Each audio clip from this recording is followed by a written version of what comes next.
ലോകത്തിലെ തന്നെ ഏറ്റവും വലിയ ക്വിസ് മത്സരമായ ലോഗോസ് ക്വിസ് 2024 ജേതാവിനെയാണ് നമ്മളിപ്പോ പരിചയപ്പെടാൻ പോകുന്നത്. എനിക്ക് പറയാനുള്ളത് മറ്റൊന്നാണ്.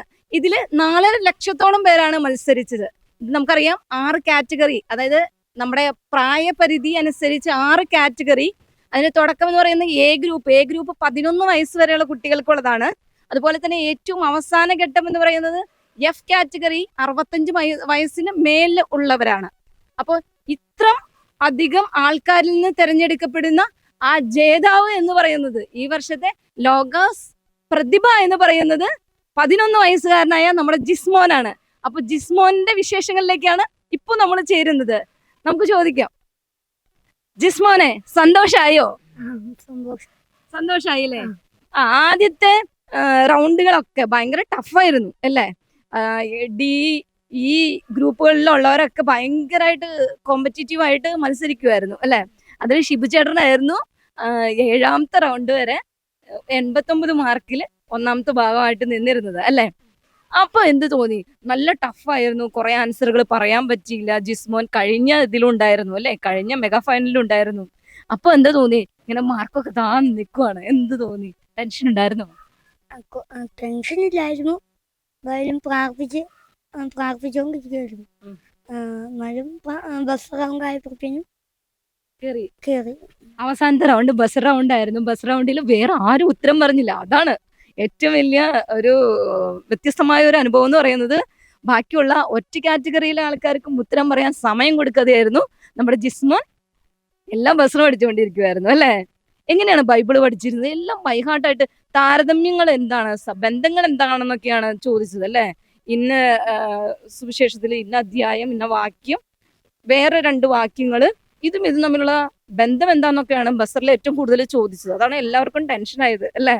പക്ഷെ പലതിന്റെ സാമ്യം പെട്ടെന്ന് മനസ്സിലേക്ക് വന്നില്ലെങ്കിൽ 2 ഭാഗം കാണാപ്പാടം അങ്ങോട്ട് വിളിച്ചു പറയുമായിരുന്നു.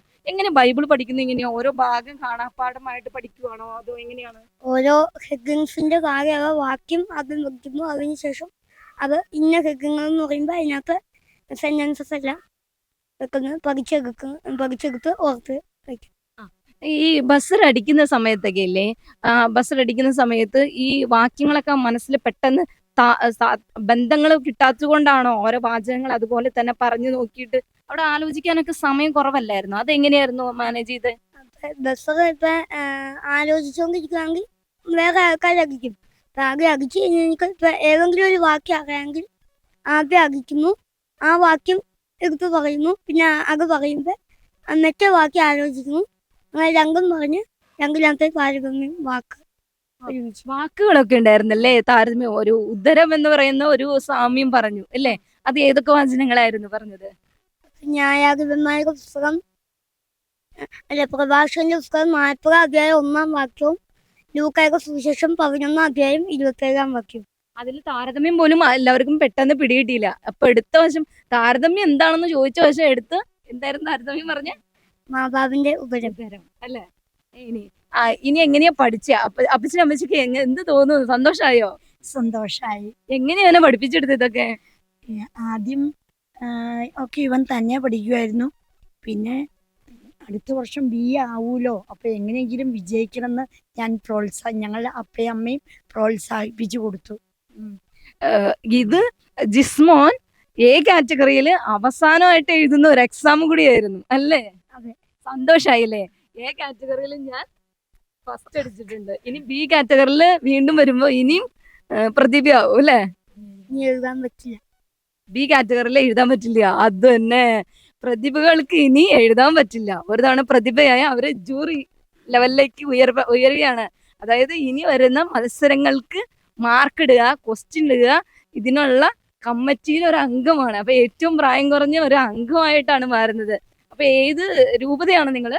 ഞങ്ങൾ കോതമംഗലം രൂപത. കോതമംഗലം രൂപതയിലെ ഏറ്റവും ചെറിയ അംഗമാണ് ഇത്തവണ നമ്മുടെ പ്രതിഭ, ലോഗോസ് പ്രതിഭ 2024 ആയ ജിസ്മോൻ. ജിസ്മോന്റെ പപ്പ എന്ത് പറയുന്നു? ജിസ്മോന്റെ പപ്പയ്ക്ക് പ്രൈസ് അറിഞ്ഞപ്പോ തന്നെ വിഷമമാണോ, സങ്കടമാണോ, സന്തോഷമാണോ, എന്താന്ന് അറിയാൻ പറ്റില്ല. പെട്ടെന്ന് എഴുന്നേറ്റു അവിടുന്ന്. എന്താണ് ചെയ്യേണ്ടതെന്ന് അറിയാത്ത അവസ്ഥ. ഈ വർഷം പ്രതീക്ഷിച്ചിരുന്നു? പ്രതീക്ഷ ഉണ്ടായിരുന്നു. കഴിഞ്ഞ വർഷം മെഗാ ഫൈനലിൽ വന്നു. ഈ വർഷം അതിലും കഴിഞ്ഞ വർഷത്തെക്കാളും ബെറ്ററായി പെർഫോം ചെയ്യുന്ന ഉറപ്പായിരുന്നല്ലേ? കാരണം എന്താ കൊച്ചുകളെ ഒത്തിരി പഠിക്കേണ്ടായിരുന്നു, ഇരുന്ന് പഠിച്ചുകൊണ്ടിരിക്കുകയായിരുന്നു. എപ്പോഴും പഠിത്തം തന്നെയായിരുന്നു. ഇത്തവണ കിട്ടണമെന്ന് ഉറപ്പിച്ചിട്ട് ജിസ്മോന് സ്വന്തമായിട്ടൊരു യൂട്യൂബ് ചാനലൊക്കെ ഉണ്ട്. സത്യത്തിൽ യൂട്യൂബ് ചാനൽ എന്തിനു വേണ്ടിയാ പ്രയോഗിച്ചുകൊണ്ടിരിക്കണേ? മറ്റുള്ളവർ പല കാര്യങ്ങൾക്ക് വേണ്ടി യൂട്യൂബ് ചാനലുകൾ ഉപയോഗിക്കുന്നുണ്ട് അല്ലേ? ജിസ്മോൻ വ്യത്യസ്തമായ രീതിയിലാണ്, അത് ഈ 11 വയസ്സുകാരൻ വ്യത്യസ്തമായ രീതിയിലാണ് ഈ യൂട്യൂബ് ചാനൽ ഉപയോഗിക്കുന്നത്. അതിനൊരു പ്രത്യേകത കൂടി ഉണ്ട് കേട്ടോ. ഈ പ്രതിഭ എന്തിനു വേണ്ടിയാണ്, ഇത്തവണത്തെ ലോഗോസ് പ്രതിഭ എന്തിനു വേണ്ടിയാണ് സ്വന്തം യൂട്യൂബ് ചാനലിൽ ഉപയോഗിക്കണേ എന്നൊന്ന് പറയും. ഈ ഓരോ വചനങ്ങൾ എടുത്ത് അത് മറ്റുള്ളവർക്ക് ഷെയർ ചെയ്യാനും പിന്നെ അതുമായിട്ട് ബന്ധത്തൊക്കെ വിശദീകരിച്ച് വെക്കാനൊക്കെ വേണ്ടി.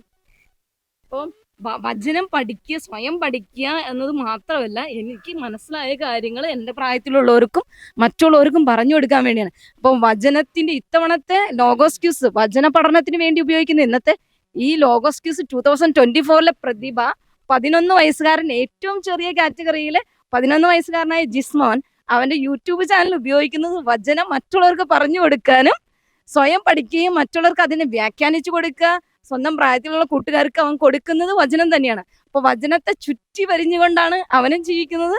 അവനോട് ചേർന്ന് നിൽക്കുന്നവർക്കും വചനം കൊടുക്കുന്ന രീതിയാണ് അവൻ പിന്തുടർന്നുകൊണ്ടിരിക്കുന്നത്.